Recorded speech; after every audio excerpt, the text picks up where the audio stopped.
Hello, Greg, and welcome to the podcast. How are you, sir? Good to see you, Vish. Likewise. Well, thank you for doing this. Since I started this podcast, I've had you on my sort of list of people I got to talk to at some point because I talk about change quite a bit from a different level, from like a humorous, entertaining side. But you're one of the top people I see out there talking about writing about change. So I definitely wanted to talk to you. And as fate had it, we were at a meeting last week, and you know, my ability to procrastinate ended when you were right in front of me. So before we get into that, just for people who are unfamiliar with you, could you give us kind of the 1 minute Greg Sattel summary, kind of who you are, what you do? Uh, well, my name is Greg Sattel. I'm the author of two books, Cascades and Mapping Innovation, and I help organizations overcome resistance to change. Okay, wow, that was probably the shortest 1 minute intro we've gotten from people, which is great. I appreciate the conciseness. And the other thing you didn't mention there, which as I told you, I do the intro afterwards, but I'm sure it's in your introduction, is that you've published many articles in the Harvard Business Review, correct? I've published 55, I think was the last count. So quite a few. Yeah, Yeah. that's a lot. That's a lot. So And and I've at the also point, published in Barron's. I published. I was a contributor to Forbes for quite some time, and for Inc. But I've focused on HBR for the past couple of years. I also teach at Wharton. oh, Um, you do. I didn't realize that. yeah, yeah. I w just one class, Well, so that's a fairly new thing, just the past couple of years. But most of what I do is corporate work and helping leaders to overcome resistance to change. God, and if I'm correct, from when we first met, which is years ago, I think pre-pandemic is when we first met, I believe. Uh, you were kind of first getting started, so you started as a writer, right? You did lots and lots of writing, getting published and publishing, and then you sort of built the speaking on top of that. Is that correct? Well, so what I spent 15 years running media businesses in Eastern Europe. Sure, as And as people do. yeah, and that's where I got my interest in change because I was running a news organization in Kiev during the Orange Revolution. Hmm. And that we can talk about that a little bit more if you want, but that's really what led to my to the research that became Cascades. But while everything was blowing up in 2009 and I wasn't quite sure what I was going to do next, I started a blog. And the Hmm. blog got super popular and eventually got picked up by Forbes and Harvard Business Review. And that's what started me with the writing. A lot of people think that because I ran a prominent news organization that I came up as a journalist, which I did not. I came Oh, up interesting. through marketing and sales, became a publisher, and then later started. I didn't start writing seriously until I was 40 years old. Wow. And so when you was your blog all focused on change, or was it just general business, or what was kind of the focus of your It blog? was. I didn't know what it was about. It started off.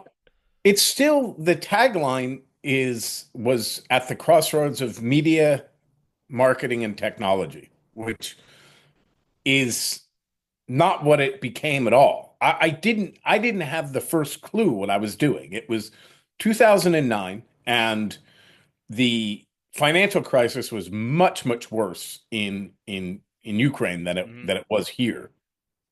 We the ad business in 2009 fell off 85%. That's 85. Wow. I think the economy dropped 14%. I mean, it was really Hmm. severe.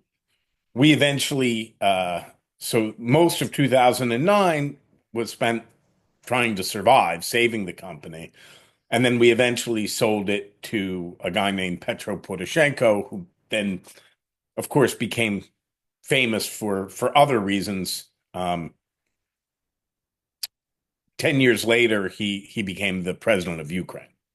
Oh, So there was a lot that happened in the interim. Uh, so we were in the process of selling it, and uh, I didn't want to be part of that process, so I left the company, and I was trying to figure out what I was going to do next. So I didn't. My wife was 9 months pregnant, and I was just sitting there surfing the internet, and I read this article about why you should start a business blog. So wow. 2 days later, I launched Digital Tonto, which was I just that was back when people named their blogs, Sure. and uh, I didn't know how to write at all, but I knew how to publish, and because I knew how to publish, that sort of made me more successful than 95% of the other bloggers who didn't know how to write or to publish. Yeah, I And remember the Wild West of the blogosphere back in the late 2000s. yeah, so I knew certain things about readability and usability. And so that could, so for a while, because I also knew what I was talking about, that could masquerade as good writing. And because I was able to masquerade as a good writer, I was I had some success, and the success encouraged me to learn how to write. So Okay. eventually, I became what I think is a pretty good writer. Uh, Well, but you certainly I have certainly some didn't start external off that way. validation to that too. So, Yeah, yeah, yeah. you know, I do. But I didn't start off that way. And I think when you're talking about the type of change that you focus on, hmm the laughter is part of it. And my friend Sergej Popovich, who's probably the world's most successful revolutionary, he coined this term laughtivism, which Oh, uh, and Anne Applebaum likes to cites him quite a bit. And people don't realize, in terms of political change hmm uh, and social change, how important laughter is. And and when you're in those types of situations, uh, like the Orange Revolution, hmm and where it was freezing cold and we didn't know whether we were going to get shot or what was going to happen. And we found out later that came very, very close to happening. well, And uh, and the situation in Ukraine today, uh, you have to have a sense of humor. hmm And if you don't, it's very difficult to get people to join you. Nobody nobody likes angry people, right? You have to have a certain sense of humor about yourself and about your situation. The problem is that people tend there's a human urge to signal our identity and status, which often plays a very, very constructive role. Because if we're going the human superpower is collective action, right? We're not particularly big or strong or fast, or we can't fly, but we can collaborate in massive numbers. hmm Very few animals can collaborate at all. Even primates yeah. cannot. Uh, and there's lots of scholarship on this. They do not borrow practices from each other. Hmm. A primate won't copy another primate, like a gorilla won't copy another So gorilla. then to interrupt you for a while, I don't know how memeified you are, or have you seen the debate about could 100 men defeat one Yes. silverback gorilla in a fight? So do you believe because of the ability to collaborate and the superpower that the 100 men would be able to defeat the gorilla? Well, apparently the primatologist said that they would, but it's not just ganging up. Yeah. It's that we learn from each other. Mm-hmm. So, you and I are able to cook food because we know from generations that these recipes have been built up, or that if we cook things that they're, but we're the only animal that does that.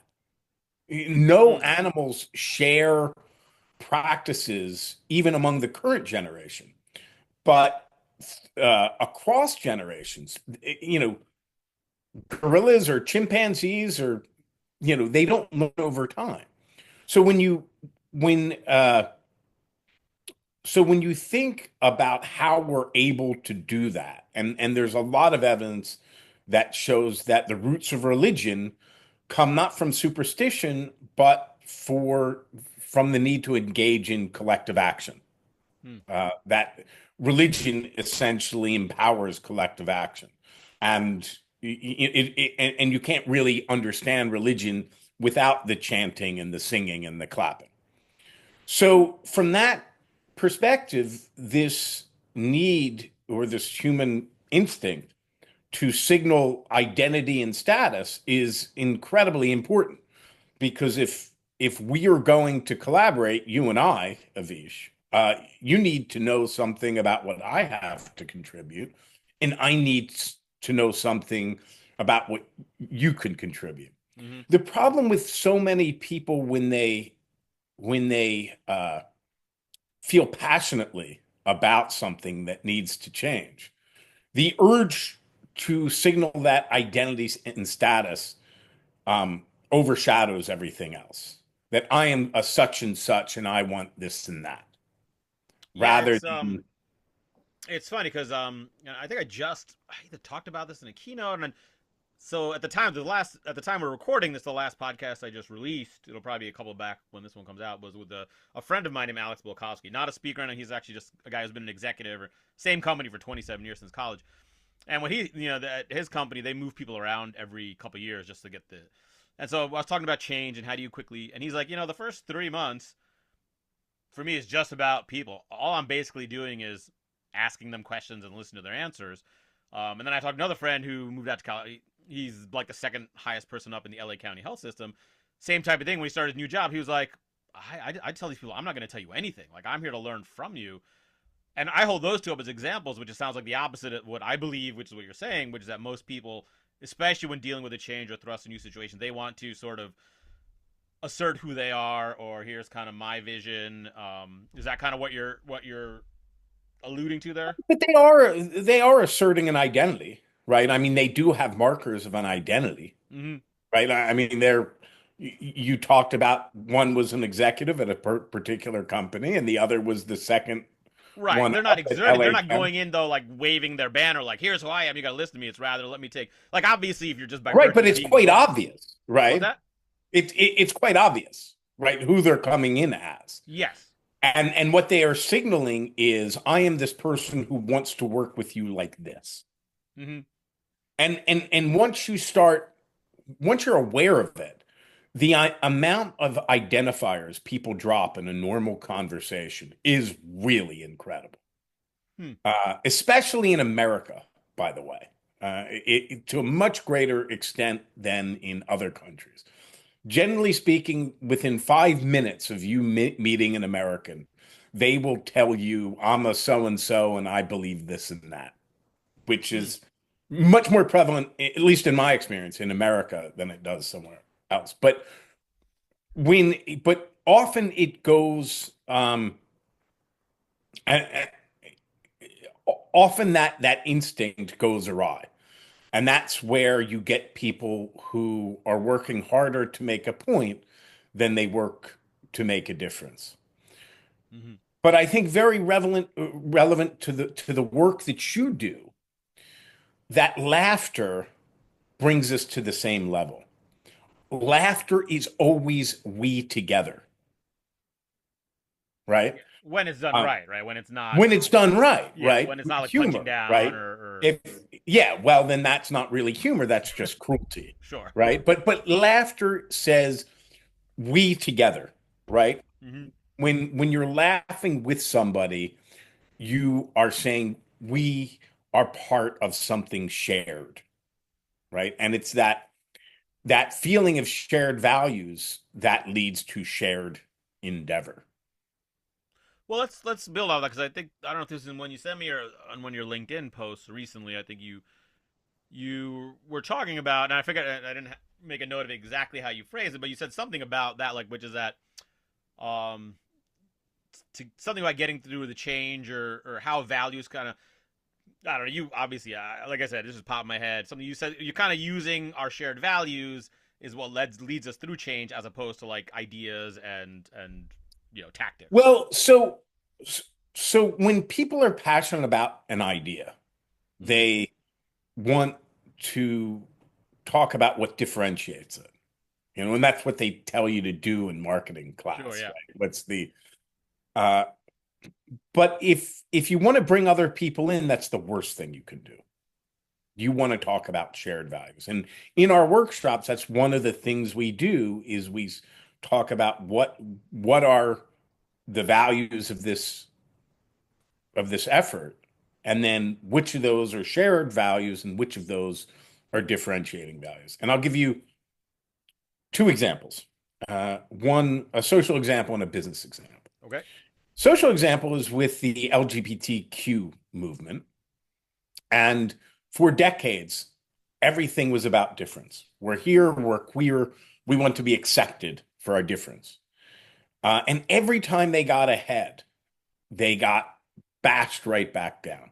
And uh, because of things like family values and defense of marriage. And then how did they win? Right? Uh, through marriage equality and the we want the same things you want. Mm. We want to raise healthy and happy families. We want to live in committed marriages. We are like you. But we're different in that way, right? But you notice the difference in the formulation.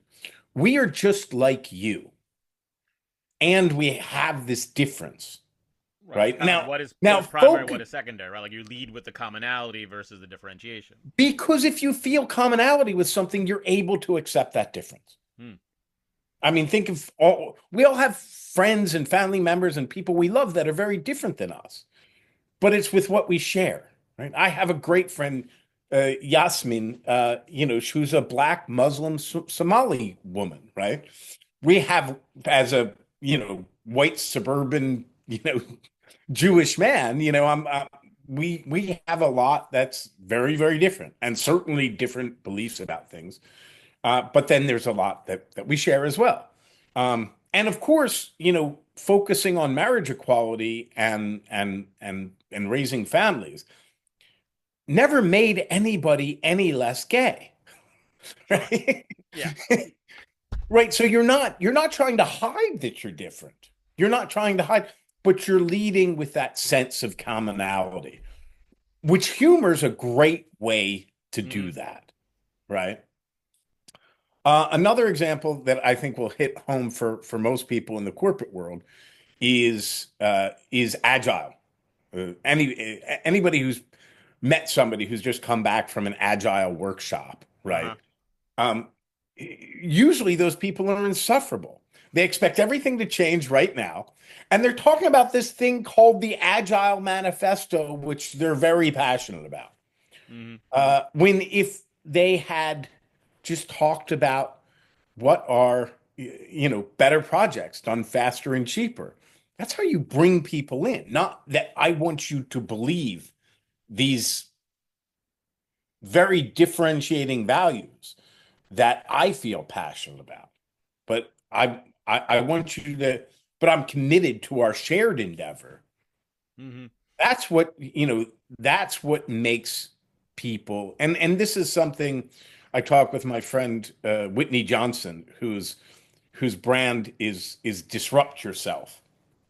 And we were talking once, and I said, Whitney, I've noticed every time you talk about you got to a juncture where you disrupted yourself, you mentioned you bring up your husband. Uh, and she said, "Did I?" I said, "Yeah." I said, "Because it really seems to me that it is the security you feel from your marriage that allows you to disrupt yourself." And I think that's what people, I would say, most go wrong about change. You need a certain amount of safety to be able to embrace disruption. Hmm. And when leaders they talk about disruption, they often limit the safety, or fail to provide the safety that people actually need to embrace change. So when you say safety, are you talking psychological safety? Are you talking financial safety? Are you talking security stability? Like what do you mean when you say All of they those things, all of those things, right? Psychological safety is just that, you can share an idea without being ridiculed, yeah. you know, and it's very difficult to embrace change if you don't have psychological safety. Hmm. Um, if you feel like you're going to be fired at any moment, again, it's very difficult. There's a woman named Zeynep Ton who she's a professor at MIT, and she writes about good jobs. And she does research on companies, and many of them find that when they increase salaries, that their costs go down. Because if you're not paying somebody a living wage, Mm. they're not able to deal with stuff in their life, Yeah. right? They're going to miss work because they need to stay home with their kids. They can't pay to get, if their kid is sick. Yeah. They can't pay to get their car fixed. So they're eventually going to end up missing work and having all sorts of other problems. And then they're going to quit or get fired, and you're going to have to hire somebody else. And then you're going to have to train that person, and that person isn't going to get up to full speed immediately. So there's costs associated with that. Yeah. And then you're not paying them what they need to fix their car and take care of their kids. So after a couple of months, the same thing's going to happen with them. I would also And think next that thing, there's a like that's like the very tangible practical, but I would think psychologically also, and I could be wrong. I don't have any stays in this, but there's like a sweet spot of like until you pay a person this much, like they're less invested. Like because I definitely know people who like I don't get paid enough for this, right? Like to care as much about their job. Now there's a point probably where all right, any more money is not going to make them care more. But if you don't hit that sweet spot, at least you're also, I would assume, losing some productivity. Just if you're looking at just numbers, it's like, well, let's just by paying the person less, you're actually hurting yourself in the long run in the overall, both tangibly and I would think psychologically. I I think that's true, but that's not just with pay. I Mm-hmm. think if if you're sending signals that you don't care about the person that works for you, Yeah. then it's going to be difficult for them to care about your business. It's going to be difficult for them to care about your customers. Mm-hmm. Once you take that transactional approach, if you're running a store and you say, listen, I pay you, you work here, and that's the transaction. The second you leave that store, chances are, I mean, that employee is much more likely to say, well, if he's getting over on me, I'm going to get over on him somehow, right? I mean, Yeah. it's just very difficult to once you set up that dynamic of this is just a pure economic transaction. Chances are you're not going to get and we see this at any number of businesses. I mean, if you look at an Apple store, right, there is, you know, they are not they're not saving money on labor, right? I mean, you Right. see there's blue shirts all Everywhere. throughout. Yeah, it is. I mean, there's no shortage of people to help you. Yeah. You go to Trader Joe's. I mean, there's no automated checkout there. You know, Yep. you stop. So there, you walk a few feet. There's somebody who's will stop what they're doing and help you find whatever it is you need to find. And those are also Costco, the same thing. Walmart has changed on this a lot because they found, and if you go through Zeynep Ton's research, there is such a strong factual evidentiary basis for this. And again, coming back to humor, because humor is a really shared endeavor, Yep. that giving people this feeling of shared endeavor, that is, we together rather than us versus them. Hmm. I mean, that's what's really key. And it doesn't really matter whether it is an organizational change or a political revolution or a social revolution. And I've been researching this for 2 decades. Those basic principles are, really apply throughout. Well, that's awesome. That's what and Cascades is very much about. It's about change. It's a lot of about social and political change. Correct? Now, I haven't read that yet. I read a bunch of the Well, information about it, but no, so Cascades is about applying the principles of social and political movements to organizational change. got it. Okay. And how it came about was I had this experience in the Orange Revolution. And one of the things I noticed was that power doesn't work the way I thought it did. Right? It Hmm. was like one of those moments when the universe opens up and reveals a little bit of itself to you. And what became immediately apparent was that nobody with any conventional form of power had any ability to shape events at all. And nobody really understood what was going on or what would happen next. Not the journalists I would speak to in the newsroom every day, not the other business leaders, certainly not the political leaders. There was just this mysterious force that nobody could describe, but nobody could deny that was moving things along. And I had no idea what that force was, but I was interested. Hmm. And I remember even thinking at the time, I'd really like to bottle that force, right? I'd like to, understand it and put it to some good use. Because here I was running, I was managing over 800 people, and all of them young, ambitious, bursting with their own ideas. And I needed to figure out how I would get them to embrace the one or two initiatives that I thought needed to be priorities, because there's always more change needed than you can actually act on.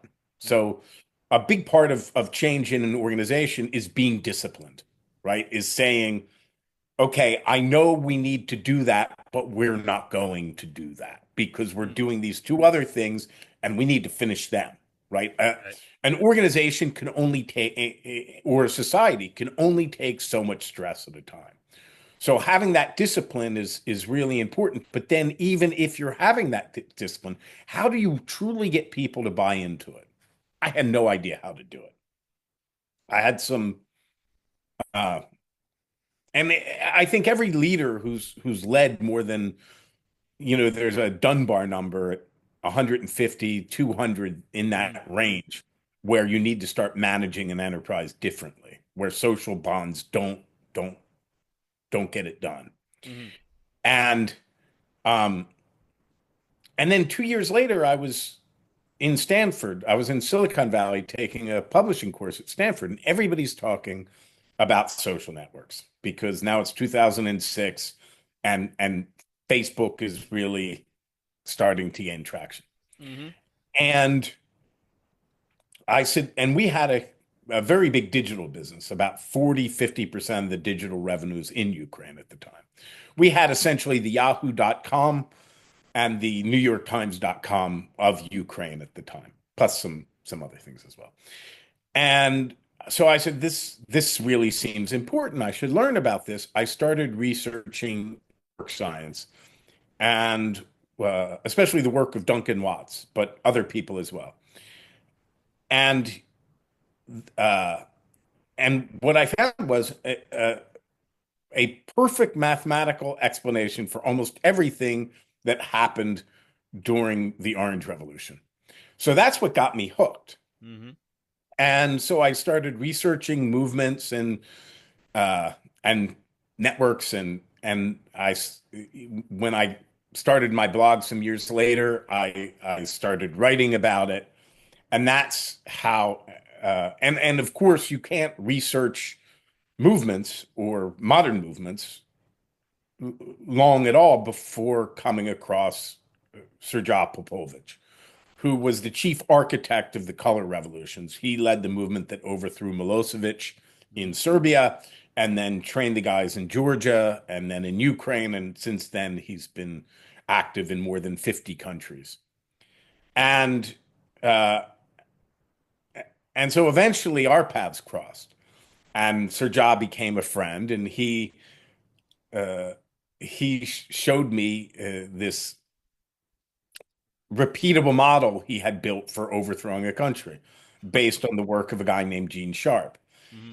And you do a lot of transformation in 15 years in Eastern Europe.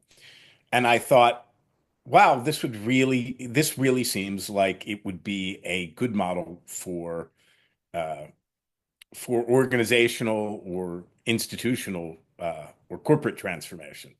And that's what led to the research that became Cascades. Got it. Wow, it's interesting. It's such a cool approach.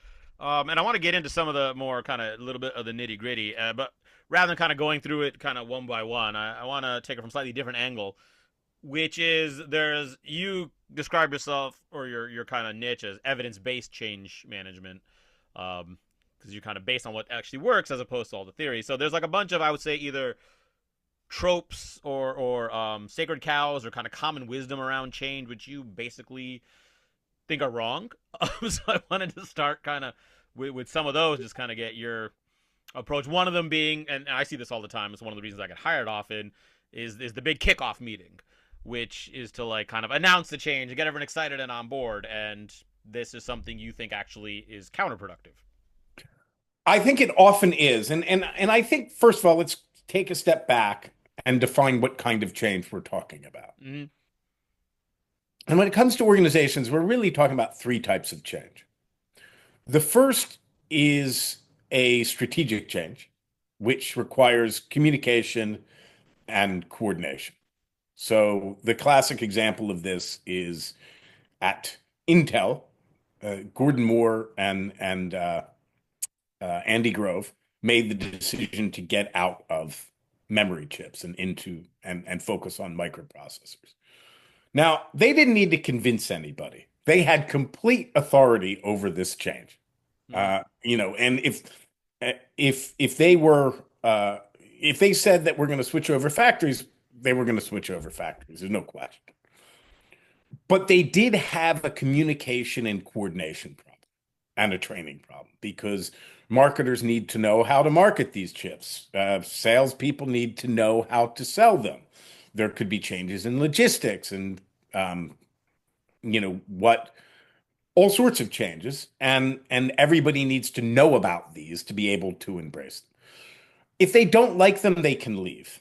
There's nothing they can do about them. And most changes used to be that kind of change.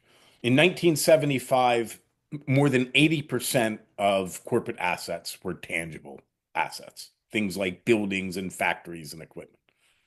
Today, I think in uh, the last known research was 2020, and more than 90% is intangible. So Wow. the type of change we're talking about now is much different. Mm-hmm. Usually related to culture or skills or something. So that's the first type of change. And in that type of change, a the typical change management approach from like ADKAR or Cotter or something that can help. And that in that case, a a kickoff meeting isn't such a bad idea, Hmm. right? Because resistance doesn't really matter.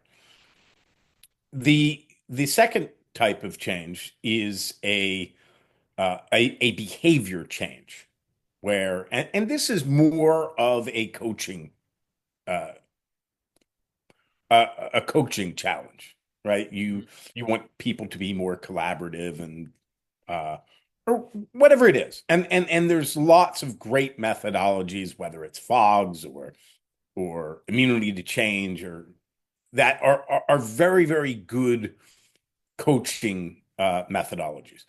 But then the last type of change is collective change, right? Collective behavior, like a culture change or a skills change, or agile is a great example. I mean, you can't have half the company embracing agile and the other half the company not, Sure. right? And in this case, resistance does matter. And when we get back to that reality that in the back in the 1980s, when all of these change management methodologies were first coming up, they were designed for that old world where we were talking about strategic change. Hmm. Where today, where more than 90% of assets or intangible assets, things like licenses and know-how and best practices and all these things. Um, when we talk about change, we're talking about things people think and do, and they have an incredible capacity to resist that type of change. Hmm. And in that type of change situation, a excuse me, sorry. In that type of situation, a big launch effort or kickoff campaign can can hurt you. Yes, it can get people excited about the change, but just as likely, you're sure to um, incite that resistance, right? Hmm. To and people are going to say, "Well, I better start undermining this now, or it might actually happen." Hmm. And getting back to the research, I mean, we have decades and decades of research that shows the tipping point for change is usually 10 to 20%. Yeah, I read that in one of your things, and that to me was fascinating because you would really assume you got to get over 50% on board, but the research is showing it's a much smaller number. And when we say research, we're not talking one or two studies. We're Hmm. talking about hundreds, right? Um, Political change is different. It's political change. Erica Chenoweth puts it at, she's at Harvard Kennedy. She puts it at 3.5. Yeah. And there's good reason to think about the larger the universe, the smaller the percentage. So Hmm. that makes sense. But there's no evidence that shows it's any more than 50%. The way a lot of people tend, and I've never seen somebody looking at research. I mean, when people talk about this anecdotally through their experiences, um, they tend to say, well, it's 30, it's a third, and a third, or Hmm. like 25, 50, 25. Where once you get that initial bit on board, then the middle one, that middle 50, uh, is pretty quick to jump on Hmm. once it's gained traction. And then the final 25 you can just run over, to be honest. Sure. Well, then once everyone else is on board, they either got to kind of they got Yeah, some they sort of either have to go along yeah, with it, or they're gonna get left behind. once your adoption is over 2/3, well, then that's a much different thing. What you don't want to be doing is triggering that resistance when you have an idea with no record of success. Hmm. None. Uh, and it hasn't even gotten traction yet. Ed Catmull, one of my favorite quotes is from Ed Catmull, the former CEO Hmm. of Pixar. And he said that ideas are like ugly babies. They need to be protected. So if this is an important idea, you need to protect it. You need to bring people in who really care about it, who are as enthusiastic as you are and who want it to work. Because chances are it's not going to work right out of the gate. There's always something you don't expect but once you make it work somewhere, and when we're in workshops and we're working on something called a keystone change, which is that sort of first almost initial almost pilot project. Hmm. I'm sure you've heard of the five whys of the Sure. Toyota production system. With keystone changes, it's like the three make it smallers. I was Yeah. recently talking about a doctor about how you would change the medical system, and we're talking about one of the things we were talking about is what's it called? Prior approval, prior authorization, Yeah. right? And what a problem it can be. And he told me this heartbreaking story of a man who needed a heart transplant and couldn't get prior auth. He was literally on the table. Jeez. Um, so before you change the entire medical system, a keystone change might be just prior to get prior authorization change. Well, how do you make that smaller? Okay, maybe prior authorization only for heart transplants. Okay, how do we make that smaller? Hmm. Okay, maybe prior authorization for heart transplants um, in the state of Rhode Island. Now you can see how, in just one state, right? Yeah. And you don't even need to be that specific. It could be, okay, let's look for one procedure, one state. Hmm. Once you do that, you can build from there. Until you do that, you're nowhere. So there's no use making a lot of noise and inciting that resistance when um, when you're nowhere. Right. So start small. What's the smallest little step you can take? Get building to get that success, then build on the success. And Not necessarily small. So one of the things they talk about in change management, which I really disagree with, is a quick and easy win. hmm. These wins, prior authorization for one procedure in one state would not be quick nor easy. Sure. Um, it needs to be meaningful. The problem is when you start talking about quick and easy wins, uh, people start trying to do the quickest and the easiest, and then they start touting it. And if other people don't think it's relevant, you lose credibility, and that's the danger of it. Um,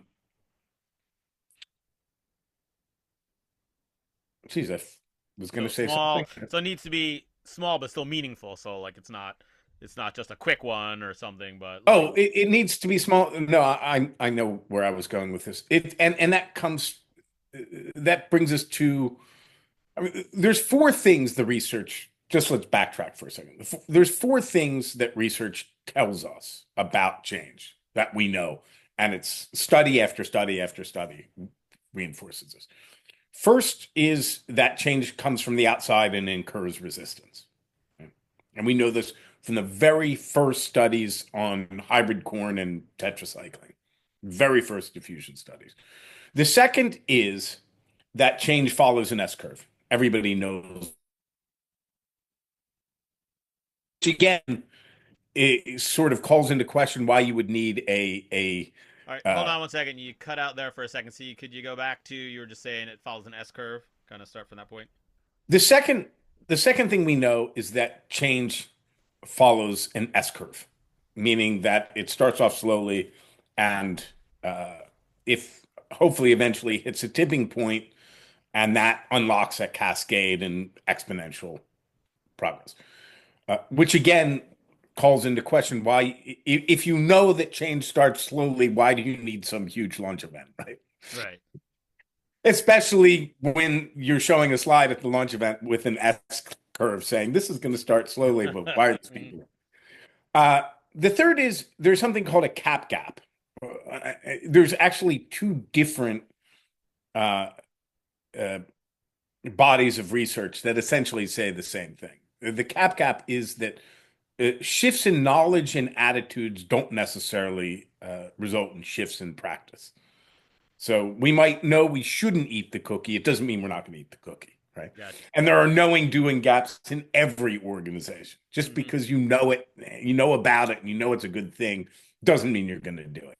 Another parallel body of research is called the information deficit model, and that essentially says that um, well, for a long time there was this idea, and it was a in medical research that if you give people the right information, they will change their behavior.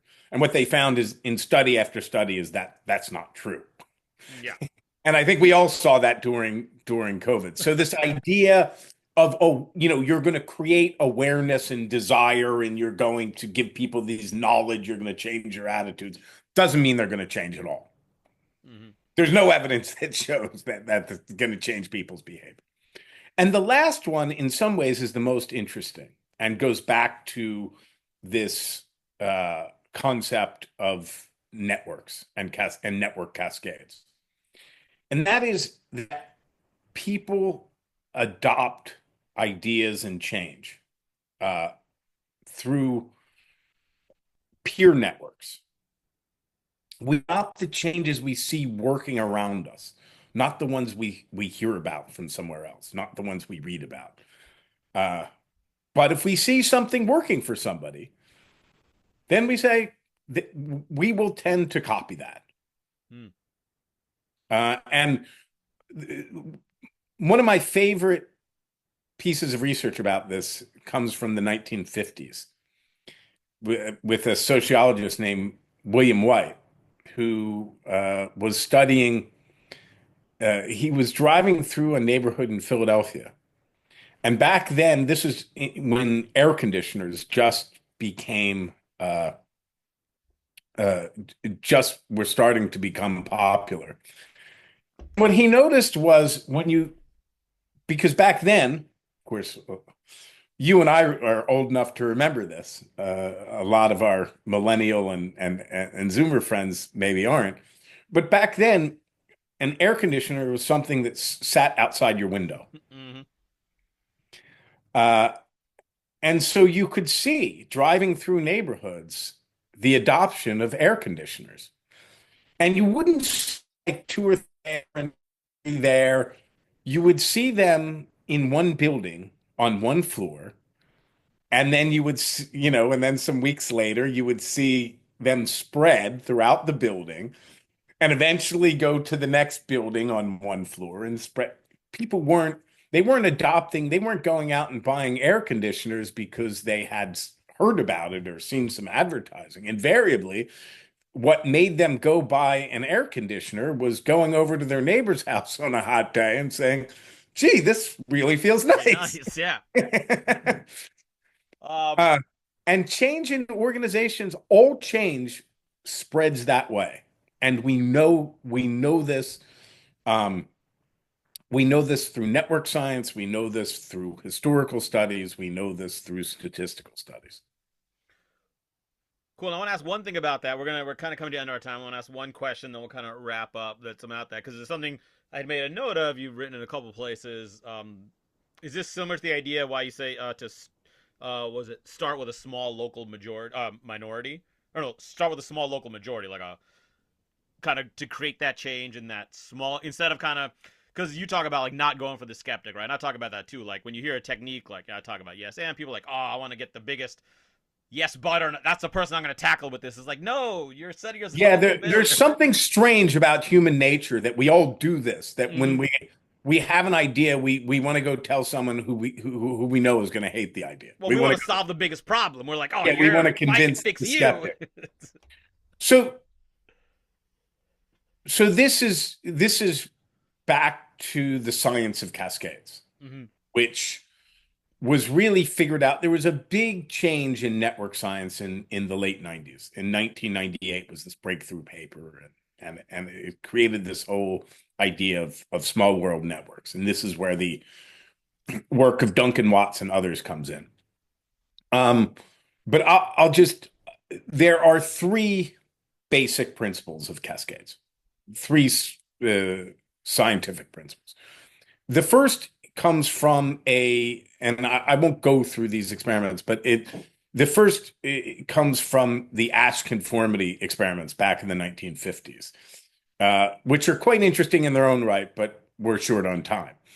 Uh, but basically, the best indicator of things that we think and do is what the people around us think and do.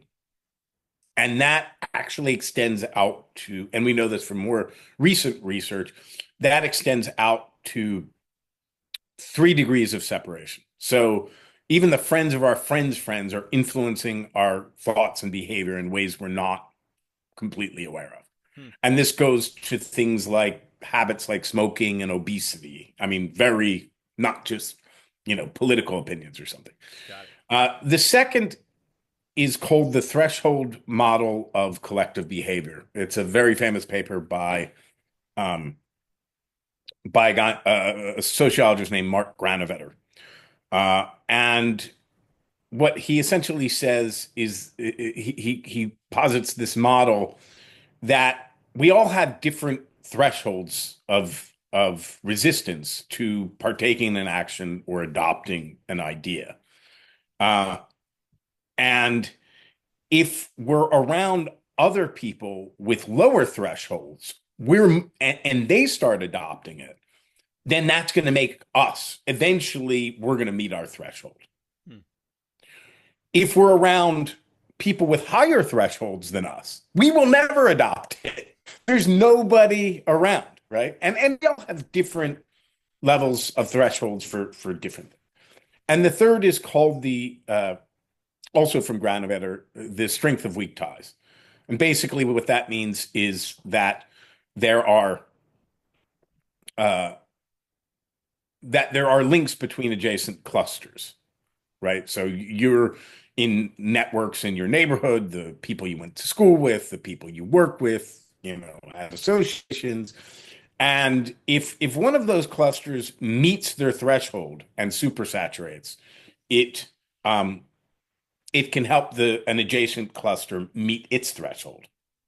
And that's where you get this and when that happens, the system can undergo something called that physicists call percolation, and that's what creates this cascading behavior, which I call small groups loosely connected, united by a shared purpose. So there's lots of science behind this, but we've all seen it whenever we see a wave at a stadium, Hmm. right? People come to a stadium in small groups. They don't all come at once, right? They come as small groups of friends. They sit in a stadium. They become loosely connected to the people around them. And when a common purpose emerges, you see this incredible cascading behavior that goes all around the stadium of people who never had any plan to collaborate in that way. And that's how change happens. All right, well, that's a nice little button to put that on. So there's obviously a lot more information. You've kind of alluded to some other things and studies and things, which we don't have time for here. So I'm gonna let you kind of let people know the best way to learn more, get your stuff, find out more about you, and then I'm gonna kind of wrap up with one more question. So for anyone who's interested in learning more about Cascades, about change, about the work you do with organizations, what are the best ways to contact you and find out more information?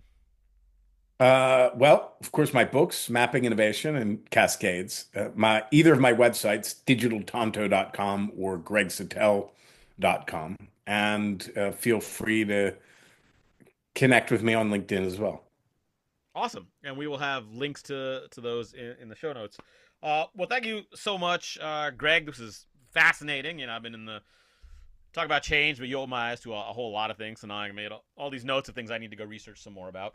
So I'm going to finish up with question I kind of end all of these little interviews with is, I talk about this idea of saying yes and instead of yes but, which I do because I believe the world would be a better place if everyone just started with a default mindset of yes and instead of yes but. So my question for you is, what is a small thing that you believe if everyone in the world just did or was better at, it would make the world a better place?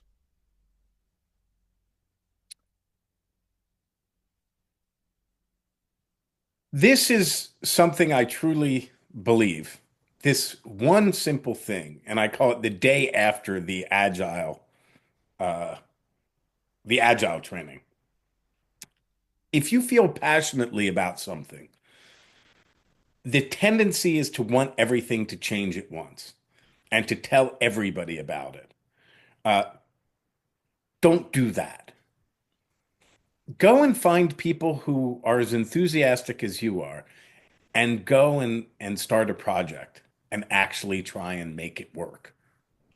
The urge, once you understand that the urge to persuade is always almost always a red flag. If you feel the urge to persuade somebody that your idea is the right one, you either have the wrong idea or the wrong people.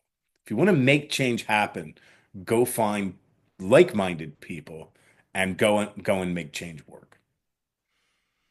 Wow, I love that, and we could have had a whole another 5-10 minute conversation about that. But that is a great thought, and people could chew on that, and I love that idea. Thank you so much, Greg, for the time, for the awesome information, and thank you for being a guest here. Thanks for having me, Avish. Always good to see you.